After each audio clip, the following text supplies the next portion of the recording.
علیکم ورحمۃ اللہ وبرکاتہ۔ یہ میرے ہاتھ میں کتاب ہے حضرت خالد بن ولید رضی اللہ تعالیٰ عنہ۔ میں اس کا مطالعہ کر رہا تھا تو اس میں ایک واقعہ گزرا، میں نے کہا آپ سے بھی شیئر کرتا چلوں۔ آج کل ایک لفظ زبان زد عام ہے، آبنائے ہرمز۔ یہ ایک بحری گزرگاہ ہے اور تقریباً 40 کلومیٹر پر یہ واقع ہے، اور مضیق ہرمز بھی کہلاتی ہے، بہت تنگ گزرگاہ ہے۔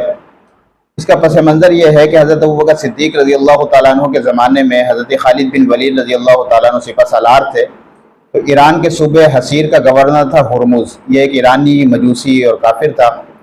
تو حضرت خالد بن ولید نے پہلے تو اسے خط لکھ کر اسلام کی دعوت دی، لیکن یہ خط دیکھ کر بگڑ گیا اور حضرت خالد بن ولید رضی اللہ تعالیٰ عنہ کے مقابلے میں 50,000 سواروں کو لے کر آیا۔ اور جب آیا تو حضرت خالد بن ولید رضی اللہ تعالیٰ عنہ کو اس نے دعوت مبارزہ دی، مقابلے کی دعوت دی، اور کہتا ہے کہ اگر آپ زیادہ بہادر ہو تو گھوڑے سے نیچے اتر کر میرے ساتھ دو بدو مقابلہ کرو۔ حضرت خالد بن ولید بھی گھوڑے سے اتر گئے، یہ بھی گھوڑے سے اترا، دونوں میں مقابلہ ہوا۔ تو حضرت خالد بن ولید رضی اللہ تعالیٰ عنہ چونکہ اللہ کی تلوار تھے، سیف اللہ تھے، انہوں نے اسے جہنم واصل کر دیا۔